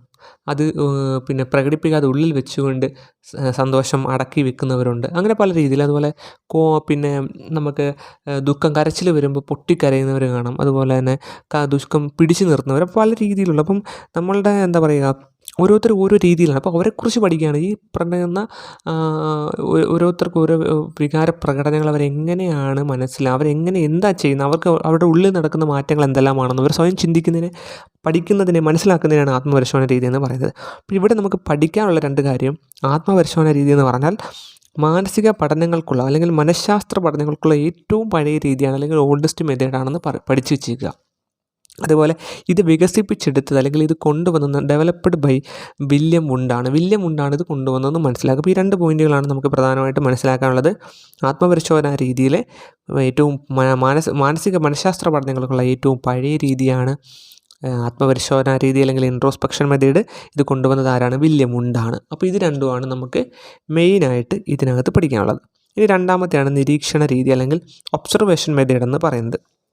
നിരീക്ഷണ രീതി എന്ന് പറഞ്ഞു കഴിഞ്ഞാൽ ആ പേരിൽ തന്നെ ഉണ്ട്, നമ്മൾ സ്വയം നിരീക്ഷിക്കുകയല്ല, മറ്റുള്ളവർ നമ്മളെ നിരീക്ഷിക്കുകയാണ്. അപ്പം ആരെയാണോ നിരീക്ഷിക്കേണ്ട വ്യക്തി അവരെ നിരീക്ഷിക്കുന്നതിനെയാണ് ഈ ഒബ്സർവേഷൻ മെത്തേഡ് എന്ന് പറയുമ്പോൾ നിരീക്ഷണ രീതി എന്ന് പറയുമ്പോൾ ഒരു വ്യക്തിയുടെ മാനസിക വ്യവഹാരത്തെ മറ്റു വ്യക്തികൾ നിരീക്ഷിക്കുന്നു. നിരീക്ഷിച്ചിട്ട് അതിനെക്കുറിച്ച് റിപ്പോർട്ട് തയ്യാറാക്കുന്നതിനാണ് നിരീക്ഷണ രീതി എന്ന് പറയുന്നത്. ഓക്കെ, അത് നമുക്ക് ആരാ കൊണ്ടുവന്ന് അങ്ങനെ വലുതായിട്ട് പഠിക്കാനൊന്നുമില്ല. നിരീക്ഷണം പല തരത്തിലുള്ള നിരീക്ഷണമുണ്ട്. അത് പ്രത്യക്ഷമോ പരോക്ഷമോ, നിയന്ത്രിത സാഹചര്യത്തിൽ നടത്തുന്നതോ അല്ലാത്തതോ, നിരീക്ഷകൻ്റെ പങ്കാളിത്തത്തോടെ നടത്തുന്നതോ അല്ലാത്ത, ഇങ്ങനെ പല തരത്തിലുള്ള നിരീക്ഷണങ്ങളുണ്ട്. അപ്പോൾ നമ്മൾ അറിഞ്ഞിരിക്കേണ്ടതെന്ന് പറഞ്ഞു കഴിഞ്ഞാൽ നിരീക്ഷണ രീതി എന്ന് പറഞ്ഞു കഴിഞ്ഞാൽ ഇതൊരു മനഃശാസ്ത്രത്തെ പഠിക്കുന്ന ഒരു രീതിയാണെന്ന് അറിഞ്ഞിരുന്നാൽ മതി. ഇത് കൊണ്ടുവന്ന ആരാണെന്ന് നമ്മൾക്ക് പഠിക്കാനല്ല. ഓക്കെ, അപ്പം നിരീക്ഷണം പല തരത്തിലുണ്ട്. അത് പ്രത്യക്ഷമോ പരോക്ഷമോ ആകാം. അതായത് ഈ പറയുന്ന ആളെ കണ്ടുകൊണ്ടാകാം, അത് ആ പുള്ളിക്കാരനെ, ആ വ്യക്തി അറിയാതെ ആകാം, നിയന്ത്രിത സാഹചര്യത്തിൽ നടത്തുന്നതാകാം, അതുപോലെ തന്നെ നിരീക്ഷകൻ്റെ പങ്കാളിത്തത്തോടെ നടത്തുന്നതോ നിരീക്ഷകൻ്റെ പങ്കാളിത്തം ഇല്ലാതെ നടത്തുന്നതോ ഒക്കെ ആകാം. ഓക്കെ, ഇനി അടുത്തതാണ് മൂന്നാമത്തെയാണ് പരീക്ഷണ രീതി അല്ലെങ്കിൽ എക്സ്പെരിമെൻ്റൽ മെത്തേഡ് എന്ന് പറയുന്നത്. ഇതിനകത്ത് നമ്മൾ അറിഞ്ഞിരിക്കേണ്ട ഒരു കാര്യം, ഇതേറ്റവും ശാസ്ത്രീയമാണ്. എക്സ്പെരിമെൻ്റ് എന്ന് പറയുമ്പോൾ സയൻറ്റിഫിക്കലായിട്ട് തെളിയിക്കുന്നതാണ്. അപ്പോൾ അതുകൊണ്ട് തന്നെ ശാസ്ത്രീയവും വസ്തുനിഷ്ഠവുമായിട്ടുള്ള ഒരു പരീക്ഷണ രീതിയാണ്, ഒരു മനഃശാസ്ത്ര പഠന രീതിയാണ് പരീക്ഷണ രീതി അല്ലെങ്കിൽ എക്സ്പെരിമെൻ്റൽ മെത്തേഡ് എന്ന് അറിഞ്ഞിരിക്കുക. ഒരു ചോദക ചരവും അതിൻ്റെ പ്രതികരണ ചരവും സ്റ്റിമുലസ് വേരിയബിളും റെസ്പോൺസ് വേരിയബിളും തമ്മിലുള്ള ബന്ധത്തിൻ്റെ അടിസ്ഥാനത്തിലുള്ള പഠന രീതിയാണ് ഏതെന്ന് പറയുന്നത്, ഈ ഒരു പരീക്ഷണ രീതി എന്ന് പറയുന്നത്. ഓക്കെ, അപ്പോൾ ഏറ്റവും ശാസ്ത്രീയവും വസ്തുനിഷ്ഠവുമായിട്ടുള്ള രീതിയാണ് ഒരു ചോദക ചരവും അതിൻ്റെ പ്രതികരണ ചരവും തമ്മിലുള്ള ബന്ധത്തിൻ്റെ അടിസ്ഥാനത്തിലുള്ള പഠന രീതിയാണ്. അപ്പം നമുക്കറിയാം ഈ ഒരു പരീക്ഷണ രീതി എക്സ്പെരിമെൻ്റ് വെച്ച് നടത്തിയിട്ടുള്ള ഒരു SR ഇത് വെച്ചിട്ടാണ് നടത്തിയിട്ടുള്ളത്. നമ്മുടെ പാവ്ലോവ് പട്ടി പരീക്ഷണം നടത്തി നമ്മൾ പറഞ്ഞു. സ്റ്റിമുലസ് വേരിയബിളും റെസ്പോൺസ്, ചോദകവും പ്രതികരണവും തമ്മിലുള്ള ബന്ധത്തിൻ്റെ അടിസ്ഥാനത്തിൽ ചോദകവും പ്രതികരണവും വെച്ചിട്ടാണ് അവർ എക്സ്പെരിമെൻ്റ് നടത്തിയിട്ടുള്ളത്, പാവ്ലോവും തോണ്ടേക്കും എല്ലാവരും. അപ്പം നമ്മൾ ഇപ്പം മനസ്സിലാക്കേണ്ടത് ഒരു ചോദക ചരവും അതിൻ്റെ പ്രതികരണ ചരവും തമ്മിലുള്ള ഒരു ബന്ധത്തിൻ്റെ അടിസ്ഥാനത്തിലുള്ള പഠന രീതിയാണ് പരീക്ഷണ രീതി എന്ന് മനസ്സിലാക്കുക. ഓക്കെ, ഇനി നാലാമത്തെയാണ് സർവേ രീതി എന്ന് പറയുന്നത്. സർവേ രീതി എന്ന് പറഞ്ഞു കഴിഞ്ഞാൽ നമ്മളൊന്നും പ്രത്യേകിച്ച് അതിനെക്കുറിച്ച് പഠിക്കേണ്ടതില്ല, നമുക്കറിയാവുന്ന ഒരു കാര്യമാണ്. അതായത് ഈ സർവേ രീതിയിൽ കുറേ ക്വസ്റ്റ്യൻസുകളാണ്. ഒരു ക്വസ്റ്റ്യനെയർ, ഒരു ചോദ്യാവലി എന്ത് ചെയ്യുന്നു, കുട്ടികൾക്ക് കൊടുക്കുന്നു. അപ്പോൾ അതിൽ നിന്നും കുട്ടികൾ അവരുടെ കാര്യങ്ങൾ പറഞ്ഞുകൊണ്ടുള്ള ഒരു റിപ്പോർട്ട് നമുക്ക് തരുന്നു, ഒരു ദത്തങ്ങൾ നമുക്ക് തരുന്നു. അപ്പോൾ ഈ സർവേകളിലൂടെ നമുക്ക് ലഭിക്കുന്ന വിവരങ്ങളെ, ഡേറ്റാസിനെ ദത്തങ്ങളെന്നറിയപ്പെടുന്നു. അവയെ നമ്മൾ നിരീക്ഷിച്ചറിഞ്ഞിട്ട് വേണ്ട കാര്യങ്ങൾ നമ്മൾ ചെയ്യുന്നു. അതാണ് സർവേ രീതി എന്ന് പറയുന്നത്. അതായത് ഒരു ക്വസ്റ്റ്യനെയർ ആയിരിക്കും, ഒരു ചോദ്യാവലി ആയിരിക്കും. അപ്പോൾ കുറേ കാര്യങ്ങൾ അതിനകത്ത് കാണും. അപ്പം ഈ കാര്യങ്ങളെല്ലാം വെച്ചുകൊണ്ട് കുട്ടികൾ എന്ത് ചെയ്യുന്നു, ഓരോ തനിക്ക് ലഭിച്ചിട്ടുള്ള ഓരോ ചോദ്യങ്ങൾക്കും ഉത്തരങ്ങൾ കണ്ടെത്തി അവ എഴുതുന്നു. അതിൽ നിന്ന് നമ്മൾ ഒരു കാര്യം എന്താണെന്ന് മനസ്സിലാക്കും. ഇതാണ് സർവേ രീതി എന്ന് പറയുന്നത്. ഇപ്പോൾ ഒരുപാട് സർവേകളുണ്ട്. സർവേകൾ എന്ന് പറഞ്ഞു കഴിഞ്ഞാൽ പല തരത്തിലുള്ള സർവേകളുണ്ട്. അപ്പോൾ കുട്ടികൾക്ക് വേണ്ടി മാത്രമല്ല, അല്ലാതെ തന്നെ നമുക്ക് എന്താ പറയുക, സാമ്പിൾ സർവേയൊക്കെ ഉണ്ട്. സ്റ്റാറ്റിസ്റ്റിക്കൽ രീതികളൊക്കെ ഉപയോഗിച്ചുകൊണ്ട് ജനസംഖ്യയൊക്കെ പ്രതിനിധീകരിക്കുന്ന കാര്യങ്ങളൊക്കെ മനസ്സിലാക്കാൻ വേണ്ടിയിട്ടൊക്കെയുള്ള സർവേ രീതികൾ നിലവിലുണ്ട്. ഓക്കെ, അപ്പം അതിൽ പല രീതിയിൽ വിദ്യാഭ്യാസം ഉൾപ്പെടെയുള്ള സാമൂഹിക ശാസ്ത്രങ്ങളിലെ ഗവേഷണ പഠനങ്ങൾക്ക് സർവേ രീതിയൊക്കെ സർവ്വസാധാരണമായിട്ട് ഉപയോഗിക്കുന്നുണ്ട്. ഓക്കെ, അപ്പം അത് ജസ്റ്റ് ഒന്ന് അറിഞ്ഞിരുന്നാൽ മതി. അതേപോലെ മറ്റൊരു രീതിയാണ് ചികിത്സാ രീതി എന്ന് പറയുന്നത്, അല്ലെങ്കിൽ ക്ലിനിക്കൽ മെത്തേഡ് എന്ന് പറയുന്നത്. ചികിത്സാ രീതി അറിയപ്പെടുന്ന മറ്റൊരു പേരെന്ന് പറഞ്ഞാൽ കേസ് സ്റ്റഡി എന്നും ഈ രീതിയെ വിളിക്കുന്നുണ്ട്. കേസ് സ്റ്റഡി നമുക്കറിയാം, നമ്മൾ പഠിച്ചിട്ടുണ്ട്, നമ്മൾ കേസ് സ്റ്റഡിയൊക്കെ നടത്തിയിട്ടുള്ളവരാണ്. കേസ് എന്ന് പറഞ്ഞു കഴിഞ്ഞാൽ എന്താണ്, മറ്റുള്ളവരിൽ നിന്നും വ്യത്യസ്തത പുലർത്തുന്ന ശൈലികളുള്ള വ്യക്തികളുടെ വ്യക്തിപരമായിട്ടുള്ള പ്രശ്നങ്ങൾ പരിഹരിക്കാൻ വേണ്ടിയിട്ട് ഉപയോഗിക്കുന്ന ഒരു രീതിയാണ് കേസ് സ്റ്റഡി എന്ന് പറയുന്നത്. കേസ് സ്റ്റഡി അല്ലേ, നമ്മളറിയാം നമ്മൾ ക്ലാസ്സിൽ പഠിപ്പിച്ചുകൊണ്ടിരിക്കുമ്പോൾ ചില കുട്ടികൾ എന്താണ്, മറ്റുള്ളവരെ നോക്കി എന്തെങ്കിലുമൊക്കെ മറ്റുള്ളവരെ ശല്യപ്പെടുത്തുക, അല്ലെങ്കിൽ സ്വന്തമായിട്ട് നഖം കടിച്ചുകൊണ്ട് ഇങ്ങനെ ആലോചിച്ചിരിക്കുക, നമ്മൾ പഠിപ്പിക്കുന്നത് ശ്രദ്ധിക്കാതെ ഇരിക്കുക. അപ്പോൾ അങ്ങനെയുള്ള ആളുകളെ നമ്മൾ കേസ് എന്ന് പറയും. അപ്പോൾ അവരുടെ പ്രശ്നങ്ങൾ പഠിക്കാൻ വേണ്ടിയിട്ടുള്ളതാണ് കേസ് സ്റ്റഡി എന്ന് പറയുന്നത്. ആ ഒരു മെത്തേഡ് തന്നെയാണ് ഇത് ക്ലിനിക്കൽ മെത്തേഡ് അല്ലെങ്കിൽ ചികിത്സാ രീതി എന്ന് പറയുന്നത്. അപ്പം ഇത്രയും കാര്യങ്ങളെന്ന് നമ്മൾ പ്രധാനമായിട്ടും അറിഞ്ഞിരിക്കുക. നമ്മുടെ മനഃശാസ്ത്ര പഠനങ്ങൾക്കുള്ള പ്രധാനപ്പെട്ട രീതികളാണ് നമ്മൾ നോക്കിയത്. ഒന്നാമത്തേത് ആത്മപരിശോധന രീതി അല്ലെങ്കിൽ ഇൻട്രോസ്പെക്ഷൻ മെത്തേഡ്, 2 നിരീക്ഷണ രീതി, 3 പരീക്ഷണ രീതി, 4 സർവേ രീതി, 5 ചികിത്സാ രീതി. ഇപ്പോൾ 5 രീതികളാണ് നമ്മൾ പഠിച്ചത്. അടുത്ത് നമ്മൾ പഠിക്കാൻ പോകുന്നത് വിദ്യാഭ്യാസ മനഃശാസ്ത്ര പഠനത്തിലെ ഉപകരണങ്ങളും തന്ത്രങ്ങളുമാണ്. അതായത് ഇപ്പം തൻ്റെ മുമ്പ് ഇരിക്കുന്ന കുട്ടികളെക്കുറിച്ച് പഠിക്കാൻ ടീച്ചേഴ്സ് ഉപയോഗിക്കുന്ന ചില ടെക്നിക്സാണ് നമ്മളിനി പഠിക്കാൻ പോകുന്നത്. അതുപോലെ തന്നെ ഇപ്പം സൈക്കോളജിസ്റ്റുകളാണെങ്കിലും അവരുടെ മുമ്പിലിരിക്കുന്ന പേഷ്യൻറ്റിനെ കുറിച്ച് പഠിക്കാൻ ഉപയോഗിക്കുന്ന ചില ടെക്നിക്സാണ്. ഓക്കെ, അതായത് വിവരശേഖരണത്തിന് വേണ്ടിയിട്ടുള്ള കുറേ ടൂൾസാണ് ഇപ്പോൾ നമ്മൾ പഠിക്കാൻ പോകുന്നത്. അതായത് ഒന്നാമത്തെയാണ് ടെസ്റ്റ്. നമ്മൾ പഠിക്കേണ്ട കാര്യമില്ല, ടെസ്റ്റ് എന്താണെന്ന് നമുക്കറിയാം.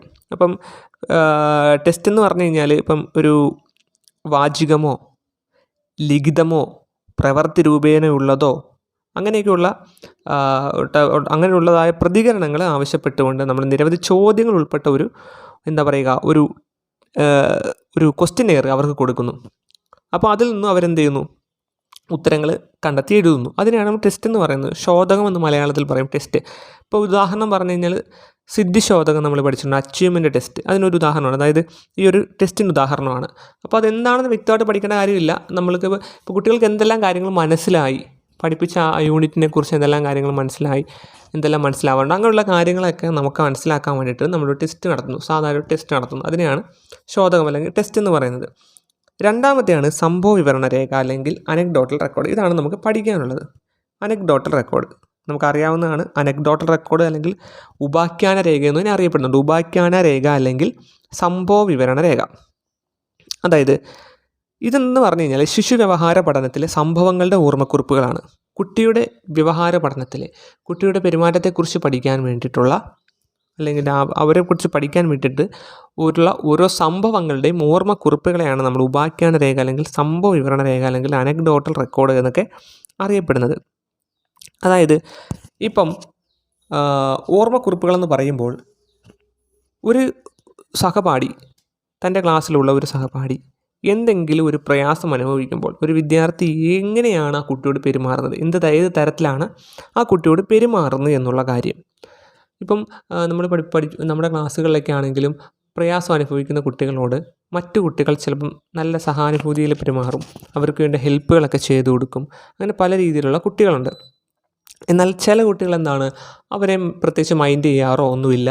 അവരെ ഹെൽപ്പ് ചെയ്യാനോ ഒന്നും പോകത്തില്ല. അവരവരുടേതായ കാര്യം നോക്കി അങ്ങ് പോകും. അപ്പോൾ പിന്നെ പലതരത്തിലുള്ള കുട്ടികൾ നമ്മുടെ സമൂഹത്തിലുണ്ട്. അപ്പം ഇത്തരത്തിലുള്ള കുട്ടികളുടെ ഓർമ്മക്കുറിപ്പുകൾ, അവരുടെ ഓരോ കുട്ടികളും എങ്ങനെയാണ് പെരുമാറുന്നത്, തൻ്റെ സഹപാഠിയോട് എങ്ങനെയാണ് പെരുമാറുന്നതെന്ന് എന്ത് ചെയ്യുന്നു, ടീച്ചർ രേഖപ്പെടുത്തി വെക്കുന്നു. അതുപോലെ സ്കൂൾ പരിസരത്തു നിന്ന് ലഭിക്കുന്ന ഒരു വിലയേറിയ വസ്തു ഒരു കുട്ടി എന്ത് ചെയ്യുന്നോ, കുറച്ച് പൈസ കളഞ്ഞു കിട്ടിയാലോ അല്ലെങ്കിൽ ഗോൾഡ് എന്തെങ്കിലും കുട്ടിക്ക് കളഞ്ഞു കിട്ടിയാൽ അവൻ എന്താണ് ചെയ്യുന്നത്, ടീച്ചറിൻ്റെ കൈ കൊണ്ട് കൊടുക്കുകയാണോ അതോ അവൻ എന്ത് ചെയ്യുന്നോ എടുത്തുകൊണ്ട് പോവുകയാണോ ചെയ്യുന്നത്, അങ്ങനെയുള്ള കാര്യങ്ങൾ നിരീക്ഷിച്ച് രേഖപ്പെടുത്തി വെക്കുന്നു.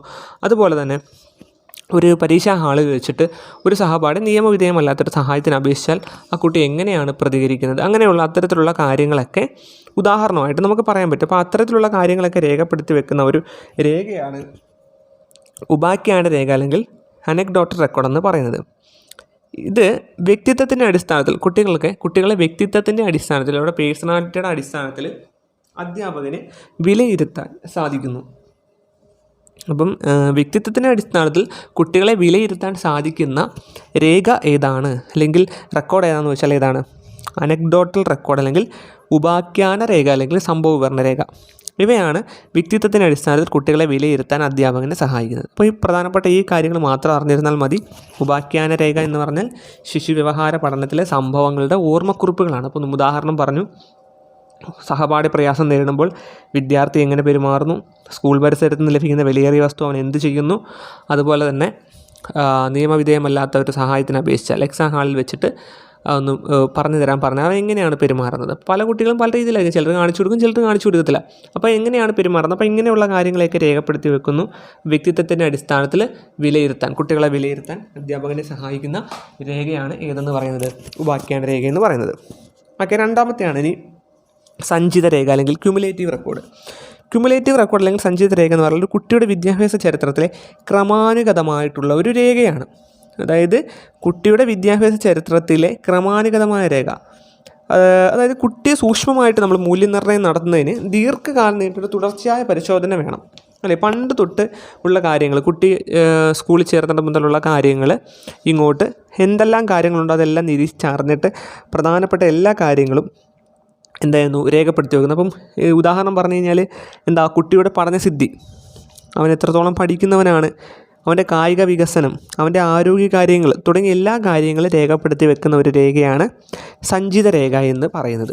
അപ്പോൾ ഇത്തരത്തിലുള്ള ഒരു സഞ്ചിത രേഖ കുട്ടിയെക്കുറിച്ച് ഒരു ഭാവി പ്രവചിക്കാൻ അധ്യാപകനെ സഹായിക്കുന്നു. അത് നമ്മൾ മനസ്സിലാക്കുക. കുട്ടിയുടെ ഭാവി പ്രവചിക്കാൻ അധ്യാപകനെ സഹായിക്കുന്ന ഒരു രേഖയാണ് എന്ന് പറയുന്നത് സഞ്ചിത രേഖ എന്ന് പറയുന്നത്. ഇനി അടുത്തതാണ് ചെക്ക് ലിസ്റ്റ് എന്ന് പറയും. ചെക്ക് ലിസ്റ്റ് എന്ന് പറഞ്ഞു കഴിഞ്ഞാൽ ഇപ്പം നമ്മളുടെ വ്യവഹാര രീതികൾ, നൈപുണികൾ തുടങ്ങിയവയെ സൂചിപ്പിക്കുന്ന ഇനങ്ങൾ ക്രമമായിട്ട് എഴുതി ചേർത്തുണ്ടാക്കുന്ന ഒരു പട്ടികയാണ് ഏതെന്ന് പറയുന്നത്? ചെക്ക് ലിസ്റ്റ് എന്ന് പറയുന്നത്. കുട്ടികളുടെ വ്യവഹാര രീതികൾ, നൈപുണികൾ, സ്കിൽസ് തുടങ്ങിയ കാര്യങ്ങളെ സൂചിപ്പിക്കുന്ന ഇനങ്ങൾ ക്രമമായിട്ട് എഴുതി ചേർത്തുണ്ടാക്കുന്ന ഒരു പട്ടികയാണ് ചെക്ക് ലിസ്റ്റ് എന്ന് പറയുന്നത്. അപ്പോൾ കുട്ടികൾ എന്തെല്ലാം കാര്യങ്ങൾ പഠിച്ചു എന്നറിയാൻ, അതുപോലെ തന്നെ കുട്ടിക്ക് ഇനി എന്തെല്ലാം കാര്യങ്ങൾ മനസ്സിലാവാനുണ്ട്, ഇങ്ങനെയൊക്കെയുള്ള കാര്യങ്ങളൊക്കെ അറിയാൻ വേണ്ടിയിട്ട്, കുട്ടിയുടെ സ്കില്ലുകൾ എന്തെല്ലാമാണെന്ന് അറിയാൻ വേണ്ടിയിട്ട്, കുട്ടികളുടെ പെരുമാറ്റ രീതികൾ എന്തെല്ലാമാണെന്ന് അറിയാൻ വേണ്ടിയിട്ട്, അങ്ങനെ കുറേ കാര്യങ്ങൾ ചേർത്തുണ്ടാക്കുന്ന ഒരു പട്ടിക ഉണ്ടാകുന്നു. അതിനകത്ത് കുറേ ക്വസ്റ്റ്യൻസ് കാണും. അപ്പോൾ കുട്ടി എന്ത് ചെയ്യുന്നു? ഓരോ കാര്യത്തിന് നേരം ടിക്കടയാളം ഇടുന്നു. അപ്പോൾ എനിക്കിപ്പം ഇന്ന കഴിവുണ്ട്, എനിക്ക് ക്രിക്കറ്റ് കളിക്കാനുള്ള കഴിവുണ്ട്, എനിക്ക് പാട്ട് പാടാനുള്ള കഴിവുണ്ട്, എനിക്ക് ഡാൻസ് കളിക്കാനുള്ള കഴിവുണ്ട്. അപ്പം ഉള്ള കാര്യത്തിന് നേരെ എന്ത് ചെയ്യുന്നു? കുട്ടി ടിക്കടയാളം ഇടുന്നു. അപ്പം പല തരത്തിലുള്ള കഴിവുകളുള്ള കുട്ടികൾ ആ ക്ലാസ്സിൽ കാണും. അപ്പോൾ എന്ത് ചെയ്യുന്നു? ഇപ്പം ചിലർക്ക് പാടാൻ കഴിവ് കാണും, ചിലർക്ക് പാടാൻ കഴിവ് കാണത്തില്ല, ചിലർക്ക് നല്ല ഡാൻസ് കളിക്കാൻ കഴിവ് കാണും, ചിലർക്ക് പാടാനുള്ള കഴിവില്ലെങ്കിൽ ഡാൻസ് കളിക്കാനുള്ള കഴിവാണ്, ചിലർക്ക് ഡാൻസ് കളിക്കാനുള്ള കഴിവുണ്ടെങ്കിൽ പാടാനുള്ള കഴിവാണെങ്കിൽ അങ്ങനെ പല രീതിയിലുള്ള കുട്ടികൾ കാണും. അതുപോലെ നല്ലോണം പഠിക്കുന്ന കുട്ടികൾ കാണും. അപ്പം ഇതെല്ലാം കാര്യങ്ങളെല്ലാം ചേർത്തുകൊണ്ടുള്ള ഒരു പട്ടികയാണ്. അതിൽ ഉള്ളതിന് നേരെ എന്ത് ചെയ്യുന്നു? ഓരോ കുട്ടികളും ടിക്ക് അടയാളം ഇട്ടുന്നു. അതാണ് ചെക്ക് ലിസ്റ്റ് എന്ന് പറയുന്നത്. ഇനി അടുത്താണ് റേറ്റിംഗ് സ്കെയിൽ. റേറ്റിംഗ് സ്കെയിൽ എന്ന് പറഞ്ഞാൽ ചെക്ക് ലിസ്റ്റിനോട് സമാനമായിട്ടുള്ള ഒരു സംഭവമാണ് എന്ന് പറയുന്നത് റേറ്റിംഗ് സ്കെയിൽ എന്ന് പറയുന്നത്. ആ പേരിൽ തന്നെ ഉണ്ട്, റേറ്റ് കൊടുക്കുകയാണ്. മറ്റേ check list yes or no ആണ്, ഉണ്ടോ ഇല്ലയോ എന്ന് മാത്രമേ അന്വേഷിക്കുന്നുള്ളൂ. പക്ഷേ റേറ്റിംഗ് സ്കെയിൽ അങ്ങനെയല്ല. റേറ്റ് കൊടുക്കുന്നു. ഇപ്പം good, very good, average, bad, അങ്ങനെ റേറ്റ് കൊടുക്കുന്നു. അപ്പം ഇന്നത്തെ യൂണിറ്റ് നിങ്ങൾക്ക് എത്രത്തോളം മനസ്സിലായി, അതിനകത്ത് very good, average, bad, very bad, അങ്ങനെയൊക്കെ നമുക്ക് എന്ത് ചെയ്യാം? ഇങ്ങനെ ഓരോ റേറ്റ് കൊടുക്കാം. ഇപ്പം 5 സ്റ്റാർ, 4 സ്റ്റാർ, 3 സ്റ്റാർ, 2 സ്റ്റാർ, അങ്ങനെയൊക്കെ നമുക്ക് സ്റ്റാർ കൊടുക്കാം. അല്ലെങ്കിൽ 1, 2, 3 ഇങ്ങനെയൊക്കെ നമുക്ക് കൊടുക്കാം. അപ്പം ഇതിൽ നിന്നും ഓരോ കുട്ടി എന്ത് ചെയ്യുന്നു? അവർക്ക് മനസ്സിലായത് എന്ത് ചെയ്യുന്നു? ഇപ്പം നല്ലോണം മനസ്സിലായിട്ടുള്ള ഒരു 5 സ്റ്റാർ കൊടുക്കും, അല്ലെങ്കിൽ വെരി ഗുഡ് കൊടുക്കും. അപ്പോൾ ഓരോ കുട്ടിക്ക് എത്രത്തോളം കാര്യങ്ങൾ മനസ്സിലായെന്ന് നമുക്കിതിൽ നിന്ന് നിരീക്ഷിക്കാൻ പറ്റും. ഇപ്പം ചെക്ക് ലിസ്റ്റിൽ എന്താണ്? യെസ് ഓർ നോ മാത്രമേ കാണിക്കുന്നുള്ളൂ. റേറ്റിംഗ് സ്കെയിൽ അവർ എന്ത് ചെയ്യുന്നു? റേറ്റ് കൊടുക്കുന്നു. ഇതാണ് ചെക്ക് ലിസ്റ്റും റേറ്റിംഗ് സ്കെയിലും. ഓക്കെ, അപ്പോൾ ഇത്രയാണ് പ്രധാനമായിട്ട് നമുക്ക് ഇതിനകത്ത് പഠിക്കാനുള്ള കാര്യങ്ങൾ. അപ്പോൾ ഇതും നിങ്ങൾക്ക് മനസ്സിലായെന്ന് വിചാരിക്കുന്നു. വിദ്യാഭ്യാസ മനഃശാസ്ത്ര പഠനത്തിലെ ഉപകരണങ്ങൾ തന്ത്രങ്ങളെക്കുറിച്ചാണ് നമ്മൾ പഠിച്ചത്. ഓക്കെ, അപ്പോൾ ഇത്രയും കാര്യങ്ങളാണ് നമ്മൾ പഠിച്ചത്. ഇനി നമ്മൾ പഠിക്കാൻ പോകുന്നത് ദത്തശേഖരണ തന്ത്രങ്ങൾ അല്ലെങ്കിൽ ടെക്നിക്സ് ഫോർ ഡേറ്റ കളക്ഷനാണ്. ദത്തശേഖരണ തന്ത്രം എന്ന് പറഞ്ഞാൽ ഇപ്പം പഠനത്തിന് വിധേയമാകുന്ന കാര്യങ്ങളെ ആഴത്തിൽ പരിശോധിച്ച് പഠനത്തിന് ആവശ്യമായിട്ടുള്ള പുതിയ വിവരങ്ങളോ അല്ലെങ്കിൽ ഡേറ്റാസൊക്കെ കളക്ട് ചെയ്യാൻ വേണ്ടി ഉപയോഗിക്കുന്ന ഒരു സൈക്കോളജിക് പരമായിട്ടുള്ള അല്ലെങ്കിൽ ഒരു സയൻറ്റിഫിക് പരമായിട്ടുള്ള ഒരു ടെക്നിക്കാണ് ഇതെന്ന് പറയുന്നത് ദത്തശേഖരണ തന്ത്രങ്ങളെന്ന് പറയുന്നത്. അപ്പം അതായത് ഒന്നുമില്ല, നമ്മുടെ മുമ്പിലിരിക്കുന്ന കുട്ടികളുടെ വിവരങ്ങൾ മനസ്സിലാക്കാൻ അല്ലെങ്കിൽ പേഷ്യൻസിനെ കുറിച്ച് മനസ്സിലാക്കാൻ സൈക്കോളജികൾ ഉപയോഗിക്കുന്ന കുറച്ച് കാര്യങ്ങൾ. ഇവിടെ നമുക്ക് പ്രധാനമായിട്ടും പഠിക്കേണ്ടത് നമ്മുടെ മുമ്പിലിരിക്കുന്ന കുട്ടികളുടെ പഠിക്കാൻ വേണ്ടിയിട്ട് ടീച്ചേഴ്സ് ഉപയോഗിക്കുന്ന കുറച്ച് ടെക്നിക്സാണ്. നമ്മൾ ഡേറ്റാസ് കളക്ട് ചെയ്യാൻ വേണ്ടി ഉപയോഗിക്കുന്ന ടെക്നിക്സിനെയാണ് നമ്മൾ ഇങ്ങനെ പറയുന്നത് ദത്തശേഖരണ തന്ത്രങ്ങളെന്ന് പറയുന്നത്. അതിൽ പ്രധാനമായിട്ടും ഒന്ന് ടെസ്റ്റാണ്, പരിശോധന എന്ന് പറയാം. എത്രത്തോളം കാര്യങ്ങൾ പഠിച്ചു എന്നറിയാൻ വേണ്ടിയിട്ട് നമ്മളൊരു ക്വസ്റ്റ്യൻ തയ്യാറാക്കിയിട്ട് കുട്ടികൾക്ക് കൊടുക്കും. അതിൽ നിന്നും അവർക്കറിയാവുന്ന കാര്യങ്ങളൊക്കെ എഴുതും. അല്ലെങ്കിൽ ഇപ്പം കുറേ ക്വസ്റ്റ്യൻസ് കൊടുത്തിട്ട് അപ്പോൾ അവരനുഭവിക്കുന്ന പ്രശ്നങ്ങൾ, അപ്പോൾ അവർ എന്തെല്ലാം കാര്യങ്ങൾ അനുഭവിക്കുന്നുണ്ട്, അപ്പോൾ കുറേ കാര്യങ്ങൾ നമ്മൾ ക്വസ്റ്റ്യൻ രൂപേണ കൊടുക്കുന്നു. അപ്പോൾ അതിൽ നിന്നും അവരൊരു ആൻസറിൽ എത്തിച്ചേരുന്നു. അപ്പോൾ ആ ആൻസർ നമ്മൾ പരിശോധിക്കുന്നു, അതിൽ നിന്നും ഒരു റെമഡി നമ്മൾ ഉണ്ടാക്കുന്നു. അപ്പോൾ ഇതിനെയാണ് നമ്മൾ പരിശോധന ടെസ്റ്റിംഗ് എന്ന് പറയുന്നത്. അപ്പോൾ നമ്മൾ അറിഞ്ഞിരിക്കേണ്ട കാര്യമില്ല. രണ്ടാമത്തെ ഇൻ്റർവ്യൂ ആണ്, അഭിമുഖം. അതായത് കുട്ടിയോട് നമ്മൾ നേരിട്ട് ചോദിക്കുന്നു എന്തൊക്കെയാണ് നിൻ്റെ പ്രശ്നങ്ങൾ, ഓരോ കാര്യങ്ങൾ നമ്മൾ നേരിട്ട് ചോദിക്കുന്നു. അപ്പോൾ അവർ അതിനൊരു ഉത്തരം പറയുന്നു. എല്ലാവരും ഇതിന് ഉത്തരം പറയണമെന്നില്ല. നമ്മൾ കാര്യങ്ങൾ ചോദിച്ചാൽ എന്താണ് അവർ പറയണമെന്നില്ല. അപ്പം നമ്മൾ എത്ര ചോദിച്ചാലും ചില കുട്ടികൾ നമ്മളോട് കാര്യങ്ങൾ പറയത്തില്ല, തുറന്ന് സംസാരിക്കില്ല. എന്നാലും ചില കുട്ടികളൊക്കെ എന്ത് ചെയ്യുന്നു, നമ്മളോട് തുറന്ന് സംസാരിക്കുന്നത്. അപ്പോൾ ആദ്യത്തെ നമ്മൾ പറഞ്ഞത് ടെസ്റ്റാണ്. അപ്പോൾ കുട്ടിയുടെ പ്രശ്നങ്ങൾ അറിയാൻ വേണ്ടിയിട്ട് നമ്മൾ നടത്തുന്ന ഒരു ഉപകരണമാണ്, ഒരു ടെക്നിക്സാണ് പരിശോധന എന്ന് പറയും, അല്ലെങ്കിൽ ടെസ്റ്റ് എന്ന് പറയുന്നത്. കുറേ ക്വസ്റ്റ്യൻസ് നമ്മൾ കൊടുക്കുന്നു. ആ ക്വസ്റ്റ്യൻസിൽ കുറേ കാര്യങ്ങൾ കാണും. അപ്പോൾ അതിനുള്ള ഉത്തരങ്ങളൊക്കെ കുട്ടി നമുക്ക് എഴുതി തരുന്നു. ചിലർ എഴുതണമെന്നില്ല. ഇപ്പം നമ്മൾ ടെസ്റ്റ് നടത്തിയാലും കറക്റ്റായിട്ട് എന്താണ് പറയുക, അവൻ്റെ പ്രശ്നങ്ങളൊന്നും അവൻ എഴുതി തരണമെന്നില്ല. ഇൻ്റർവ്യൂ നടത്തി കഴിഞ്ഞാലും അഭിമുഖത്തിലൂടെ അവന് എല്ലാ കാര്യങ്ങളും പറയണമെന്നില്ല. എന്നാലും നമ്മൾ ചോദിക്കുന്നതിനനുസരിച്ചിട്ട് ചില കാര്യങ്ങളൊക്കെ ഹിൻസൊക്കെ എന്ത് ചെയ്യുന്നു കുട്ടികൾ നമ്മൾ പഠിക്കാൻ പോകുന്നത് സാമൂഹ്യവിദ്യയാണ്, സോഷ്യോമെട്രി. ഇതിനകത്ത് നമ്മൾ പ്രധാനമായിട്ട് അറിഞ്ഞിരിക്കേണ്ടതെന്ന് പറഞ്ഞാൽ ജെയൽ മൊറേനോ ആണ് ഈ ഒരു സമൂഹമിതി കൊണ്ടുവന്നത്. അത് നടപ്പിലാക്കിയത് അല്ലെങ്കിൽ അത് ഡെവലപ്പ് ചെയ്ത ആരാണ്? ജെയൽ മൊറേനോ ആണ്. അതായത് ഈ ഒരു സമൂഹമിതിയിൽ ഉദ്ദേശിക്കുന്നത് ഒരു സംഘത്തിലെ അംഗങ്ങളുടെ സ്വീകരണ പ്രവണതയും തിരസ്കരണ പ്രവണതയും അളക്കാൻ വേണ്ടിയിട്ടുള്ള ഒരു ടെക്നിക്കാണ് ഇതെന്ന് പറയുന്നത്, ഈ ഒരു സോഷ്യോമെട്രി എന്ന് പറയുന്നത്. അതായത് റിസപ്റ്റീവും റിജക്റ്റീവും തൻ്റെ മുമ്പിലിരിക്കുന്ന ഒരു കുട്ടികളുടെ അവർ തമ്മിലുള്ള ഒരു ഐക്യം, അവർ തമ്മിലുള്ള ഫ്രണ്ട്ഷിപ്പിനെ മനസ്സിലാക്കാനും കാര്യങ്ങൾക്കൊക്കെ വേണ്ടിയിട്ടാണ് ഇത് നമ്മൾ പ്രധാനമായിട്ട് ഉപയോഗിക്കുന്നത്. അതായത് ഇപ്പം കൂട്ടത്തിലെ അംഗങ്ങളിൽ നിന്ന് കൂടെ കളിക്കാൻ ഇഷ്ടപ്പെടുന്ന കൂട്ടുകാരുടെ പേരെഴുതാൻ നമ്മൾ ആവശ്യപ്പെടും. അപ്പോൾ ടീച്ചർ ക്ലാസ്സിൽ വന്നിട്ട് ആവശ്യപ്പെടുന്നു, നിങ്ങളുടെ കൂടെ കളിക്കാൻ നിങ്ങൾ ഇഷ്ടപ്പെടുന്ന കൂട്ടുകാരുടെ പേരെഴുതാൻ പറയും, വ്യക്തികളുടെ പേരുകൾ എഴുതാൻ പറയും. അപ്പം താൻ ഇഷ്ടപ്പെടുന്ന കുട്ടികളുടെ പേരുകൾ എന്ത് ചെയ്യുന്നു, ഓരോ കുട്ടിയും എഴുതുന്നു. അപ്പോൾ ഇതിൽ നിന്നും, ഈ ഒരു ഡേറ്റയിൽ നിന്നും ടീച്ചർ ഒരു സോഷ്യോഗ്രാം, ഒരു സമൂഹാലേഖം നിർമ്മിക്കുന്നു. തൻ്റെ കൂടെ കളിക്കാൻ ഇഷ്ടപ്പെടുന്ന കൂട്ടുകാരുടെ പേരുകൾ എഴുതാൻ ടീച്ചർ ആവശ്യപ്പെടുന്നു. അപ്പോൾ കുട്ടികൾ എന്ത് ചെയ്യുന്നു, അവർക്കിഷ്ടപ്പെട്ട കൂട്ടുകാരുടെ പേരുകൾ എഴുതുന്നു. ഇതിൽ നിന്നും ടീച്ചർ ഒരു സോഷ്യോഗ്രാം, ഒരു സമൂഹാലേഖം നിർമ്മിക്കുന്നു. അതിൽ നിന്നും, ആ സോഷ്യോഗ്രാമിൽ നിന്നും താരങ്ങൾ, സ്റ്റാറുകൾ, ക്ലിക്കുകൾ, ഒറ്റപ്പെട്ടവർ, ഐസൊലേറ്റ്സ്, ഒറ്റപ്പെട്ടവർ, ഇങ്ങനെ എന്ത് ചെയ്യുന്നു, ഇങ്ങനെ ഉള്ളവരെ തിരഞ്ഞെടുക്കുന്നു. കൂടുതൽ അംഗങ്ങളും തിരഞ്ഞെടുക്കുന്നവരെ നമ്മൾ താരങ്ങൾ അല്ലെങ്കിൽ സ്റ്റാറുകളെന്ന് വിളിക്കുന്നു. കുറച്ചംഗങ്ങൾ തമ്മിൽ ഗാഢമായിട്ടുള്ള ബന്ധം പുലർത്തുന്ന ചെറു സംഘങ്ങളെ നമ്മൾ ക്ലിക്കുകളെന്നും പറയുന്നു. ആരാലും തിരഞ്ഞെടുക്കപ്പെടാത്ത കിടക്കുന്നവരെ, ആരും ബുക്കിൽ എഴുതാത്ത, പേരെഴുതാത്തവരെ നമ്മൾ എന്ത് ചെയ്യുന്നു, ഐസൊലേറ്റ്സ് അല്ലെങ്കിൽ ഒറ്റപ്പെട്ടവരെന്ന് പറയുന്നു. ഓക്കെ, അപ്പോൾ ഇത്തരത്തിലുള്ള കാര്യങ്ങൾ ടീച്ചർ കണ്ടെത്തുന്നു. അങ്ങനെ ഓരോ കുട്ടികളും തമ്മിലുള്ള ബന്ധത്തെക്കുറിച്ചും അവർ തമ്മിലുള്ള ഒരു റിലേഷനെക്കുറിച്ച് അധ്യാപകൻ എന്ത് ചെയ്യുന്നു, മനസ്സിലാക്കുന്നു. അപ്പം ഈ സോഷ്യോഗ്രാം നോക്കിയിട്ട് അവർ തമ്മിലുള്ള ബന്ധം എങ്ങനെയാണെന്ന് ടീച്ചർ മനസ്സിലാക്കുന്നു. എന്നിട്ട് തൻ്റെ കുട്ടികളിൽ സാമൂഹികപരമായിട്ടുള്ളൊരു അപസമായോജനം ഒഴിവാക്കുവാനും സംഘദാർഢ്യം വളർത്തുവാനും കൂട്ടുകാർ തമ്മിലുള്ള ഐക്യം വളർത്തുവാനും ടീച്ചറിനെ സഹായിക്കുന്ന ഒരു അറിവാണ് ഏതെന്ന് പറയുന്നത് ഈ സോഷ്യോമെട്രി അല്ലെങ്കിൽ ഈ സമൂഹമിതി എന്ന് പറയുന്നത്. ഓക്കെ, സിമ്പിളാണ് സംഭവം. ഇപ്പം ജെയൽ മൊറേനോ ആണ് ഇത് വികസിപ്പിച്ചതെന്ന് അറിഞ്ഞിരിക്കുക. കൂട്ടുകാർക്കിടയിലുള്ള അല്ലെങ്കിൽ സംഘത്തിലെ അംഗങ്ങൾക്കിടയിലുള്ള കുട്ടികൾക്കിടയിലെ സ്വീകരണ പ്രവണതയും തിരസ്കരണ പ്രവണതയും അളക്കാൻ വേണ്ടിയിട്ടാണ് സോഷ്യോമെട്രി നിർമ്മിച്ചിരിക്കുന്നത്. അപ്പം അതിൽ നിന്നും ടീച്ചർ ഒരു സമൂഹാലേഖം സോഷ്യോഗ്രാം നിർമ്മിക്കുന്നു. ക്ലിക്കുകളെയും ഒറ്റപ്പെട്ടവരെയും താരങ്ങളെയും കണ്ടെത്തുന്നു. അപ്പം ഈ കുട്ടികളുടെ ഈ വ്യക്തിത്വം അവരെക്കുറിച്ച് പിന്നെ അവരുടെ റിലേഷനെ കുറിച്ച് പഠിക്കുന്നു. അവർ തമ്മിലുള്ള അപസമായോജനത്തെക്കുറിച്ച് പഠിക്കുന്നു. അത് അപസമായോജനമൊക്കെ മാറ്റിവെച്ചുകൊണ്ട് അവരെ ഒരു സംഘദാർഢ്യം അല്ലെങ്കിൽ അവർ തമ്മിലൊരു യൂണിറ്റി ഉണ്ടാക്കാൻ ടീച്ചറിനെ സഹായിക്കുന്നു. ഇനി നാലാമത്തെയാണ് വിക്ഷേപണ തന്ത്രങ്ങളെന്ന് പറയുന്നത്. വിക്ഷേപണ തന്ത്രങ്ങളെന്ന് പറഞ്ഞു കഴിഞ്ഞാൽ അല്ലെങ്കിൽ പ്രൊജക്റ്റീവ് ടെക്നിക്സ് എന്ന് പറഞ്ഞു കഴിഞ്ഞാൽ നമ്മൾ ഇത്രയും നേരവും പ്രധാനപ്പെട്ട ഡേറ്റാസ് കളക്ട് ചെയ്യാനുള്ള ടെക്നിക്കുകളെ കുറിച്ച് പറഞ്ഞു, ടെസ്റ്റിനെ കുറിച്ച് പറഞ്ഞു. ടെസ്റ്റിലൂടെ കുറേ കാര്യങ്ങളൊക്കെ നമുക്ക് കുട്ടികളിൽ നിന്ന് മനസ്സിലാക്കാം. പക്ഷേ ചില കുട്ടികൾ ടെസ്റ്റിൽ നിന്നും എന്ത് ചെയ്യുന്നില്ല, കാര്യങ്ങൾ പറയത്തില്ല. ഇൻ്റർവ്യൂവിലൂടെയും കുട്ടികളുടെ കുറിച്ച് മനസ്സിലാക്കാൻ പറ്റത്തില്ല. സോഷ്യോമെട്രിയിലൂടെയും കുട്ടികളുടെ കാര്യങ്ങളെക്കുറിച്ച് മനസ്സിലാക്കാൻ പറ്റത്തില്ല. അപ്പം ഇത്തരത്തിൽ ഈ 3 രീതിയിലൂടെയും കുട്ടികളെക്കുറിച്ച് മനസ്സിലാക്കാൻ പറ്റാത്ത അല്ലെങ്കിൽ ഒരു വ്യക്തിയിൽ നിന്നും ശേഖരിക്കാനാവാത്ത ഡേറ്റാസുകൾ കണ്ടെത്തുവാൻ വേണ്ടി ഉപയോഗിക്കുന്ന ടെക്നിക്സിനെയാണ് നമ്മൾ വിക്ഷേപണ തന്ത്രങ്ങൾ അല്ലെങ്കിൽ പ്രൊജക്റ്റീവ് ടെക്നിക്സ് എന്ന് പറയുന്നത്. ഓക്കെ, അപ്പം വ്യക്തിയിൽ നിന്ന് നേരിട്ട് ശേഖരിക്കാൻ കഴിയാത്ത ഡേറ്റാസ് കളക്ട് ചെയ്യാൻ ഉപയോഗിക്കുന്ന ടെക്നിക്സാണ് പ്രൊജക്റ്റീവ് ടെക്നിക്സ് അല്ലെങ്കിൽ വിക്ഷേപണ തന്ത്രങ്ങൾ എന്ന് പറയുന്നത്. പ്രധാനമായിട്ടും നമുക്കറിയാം റോഷാക്കിൻ്റെ ഇങ്ക് ബ്ലോട്ട് ടെസ്റ്റ് ഇതൊരു പ്രൊജക്റ്റീവ് ടെക്നിക്കാണ്. അതേപോലെ ടാറ്റ്, മോർഗൻ ആൻഡ് മൊറയുടെ TAT, thematic apperception test, TAT, ഇതൊക്കെ എന്താണ്?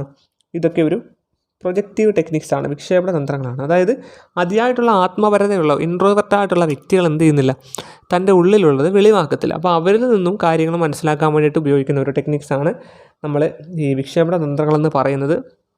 അതിന് പ്രധാനപ്പെട്ട 2 ഇങ്ക് ബ്ലോട്ട് ടെസ്റ്റും ടാറ്റും. ഇങ്ക് ബ്ലോട്ട് ടെസ്റ്റ് റോഷാക്കിൻ്റെയും ടാറ്റ് മോർഗൻ്റെയും മുറയുടെയാണ്. ഓക്കെ, അപ്പോൾ ഇതിനകത്ത് ഈ പറയുന്ന ഈ ഇങ്ക് ബ്ലോട്ട് ടെസ്റ്റിലായാലും ടാറ്റിലായാലും ചെയ്യുന്നതെന്ന് പറഞ്ഞു കഴിഞ്ഞാൽ ഒരു ചിത്രം കാണിക്കുന്നു. ടീച്ചർ കുട്ടികളെ ഒരു ചിത്രം കാണിക്കുന്നു. ആ ചിത്രത്തിൻ്റെ ഉള്ളടക്കം പറയാൻ കുട്ടികളോട് ആവശ്യപ്പെടുന്നു. അപ്പം കുട്ടിയാണെങ്കിൽ തൻ്റെ അനുഭവങ്ങളെയും മോഹഭംഗങ്ങളെയും ഒക്കെ പിന്നെ പുറത്ത് കൊണ്ടുവരുന്ന രീതിയിൽ അല്ലെങ്കിൽ വിക്ഷേപിക്കുന്ന രീതിയിലായിരിക്കും ആ സംഭവത്തെ, ആ ഒരു ചിത്രത്തിലെ ഇമേജിൻ്റെ ഉള്ളടക്കം ടീച്ചറിനോട് പറയുന്നത്. അപ്പം അവൻ്റെ ഉള്ളിലുള്ള കാര്യങ്ങൾ മനസ്സിലാക്കാൻ ഈ ഒരു ടെസ്റ്റിലൂടെ എന്ത് ചെയ്യുന്നു, ടീച്ചറിനെ സഹായിക്കുന്നു. ഓക്കെ, അപ്പോൾ ഇതാണ് ഈ ഒരു വിക്ഷേപണ തന്ത്രങ്ങളെന്ന് പറയുന്നത്. അപ്പോൾ ഒരു വ്യക്തിയിൽ നേരിട്ട് നമുക്ക് മനസ്സിലാക്കാൻ പറ്റാത്ത ഡേറ്റാസ് കളക്ട് ചെയ്യാൻ വേണ്ടിയിട്ട് ഉപയോഗിക്കുന്നതാണ് വിക്ഷേപണ തന്ത്രങ്ങൾ. അതിനായിട്ടുള്ള ആത്മപരത, ഇൻട്രോവേർട്ടായിട്ടുള്ള കുട്ടികളാണെങ്കിൽ തൻ്റെ മനസ്സിലുള്ള കാര്യങ്ങളൊന്നും വെളിവാക്കത്തില്ല. അപ്പോൾ അവരെ പ്രശ്നങ്ങൾ പഠിക്കാൻ വേണ്ടിയിട്ട് എന്ത് ചെയ്യുന്നു, ഈ പറഞ്ഞ ഇങ്ക് ബ്ലോട്ട് ടെസ്റ്റും ടാറ്റും ഒക്കെ നടത്തുന്നു. അപ്പോൾ ഈ ഇങ്ക് ബ്ലോട്ട് ടെസ്റ്റൊക്കെ എന്ന് പറഞ്ഞു കഴിഞ്ഞാൽ ഒരു ചിത്രമാണ്. ഒരു വെള്ള പേപ്പറിൽ കുറച്ചൊരു മഷി കുടഞ്ഞ പോലത്തെ ഒരു ചിത്രമായിരിക്കും. അപ്പോൾ ഈ ചിത്രം കാണിക്കുമ്പോൾ പല രീതിയിലും അപ്പോൾ ഓരോ വ്യക്തികൾക്കും ഓരോ രീതിയിലായിരിക്കും തോന്നുന്നത്. അപ്പം ചില കുട്ടികൾക്ക് നല്ല പോസിറ്റീവായിട്ടുള്ളൊരു ഇമേജായിട്ട് തോന്നും, ചിലർക്ക് നെഗറ്റീവായിട്ടുള്ളത് തോന്നും. അപ്പം ഓരോരുത്തർക്കും അവരുടെ മനസ്സിൽ തോന്നുന്ന കാര്യങ്ങൾ എന്താണോ അത് വെച്ചുകൊണ്ടായിരിക്കും ആ ചിത്രത്തിന് ഒരു ഉള്ളടക്കം പറയുന്നത്. അപ്പോൾ അതിനെ നിന്നും എന്ത് ചെയ്യുന്നു, അവരെക്കുറിച്ച് പഠിക്കാൻ മനസ്സിലാക്കാൻ സഹായിക്കുന്ന ഒരു ടെക്നിക്സാണ് ഇതെന്ന് പറയുന്നത്. അപ്പോൾ ഈ പ്രൊജക്റ്റീവ് ടെക്നിക്സ് എന്ന് പറയുന്നത്. ഓക്കെ, എത്രയേ ഉള്ളൂ സംഭവം. ഓക്കെ, അപ്പോൾ നമ്മൾ ഈ ക്ലാസ്സിൽ പ്രധാനമായിട്ടും സമീപനങ്ങൾ പഠിച്ചു, വ്യവഹാര സമീപനം പഠിച്ചു, വൈജ്ഞാനിക സമീപനം പഠിച്ചു, അതുപോലെ തന്നെ മനോവിശ്ലേഷണ സമീപനം പഠിച്ചു, മാനവിക സമീപനം പഠിച്ചു, ന്യൂറോബയോളജിക്കൽ സമീപനം പഠിച്ചു. പിന്നീട് നമ്മൾ മനഃശാസ്ത്ര പഠന രീതികളായ ആത്മപരിശോധനാ രീതി, നിരീക്ഷണ രീതി, പരീക്ഷണ രീതി, സർവേ രീതി, ചികിത്സാ രീതി, ഇത് ഇത്രയും പഠിച്ചു. പിന്നീട് നമ്മൾ വിദ്യാഭ്യാസ മനഃശാസ്ത്ര പഠനത്തിൻ്റെ ഉപകരണങ്ങളും തന്ത്രങ്ങളും, സംഭവ വിവരണ രേഖ, സഞ്ചിത രേഖ, ചെക്ക് ലിസ്റ്റ്, റേറ്റിംഗ് സ്കെയിൽ, ഇവ പഠിച്ചു. അതേപോലെ തന്നെ നമ്മൾ വിക്ഷേപണ തന്ത്രങ്ങൾ ദത്തശേഖരണ തന്ത്രങ്ങൾ, സമൂഹമിതി, വിക്ഷേപണ തന്ത്രങ്ങളും കാര്യങ്ങളും നമ്മൾ പഠിച്ചു. ഓക്കെ, അപ്പോൾ ഇത്രയും കാര്യങ്ങൾ നിങ്ങൾക്ക് മനസ്സിലായെന്ന് വിചാരിക്കുന്നു.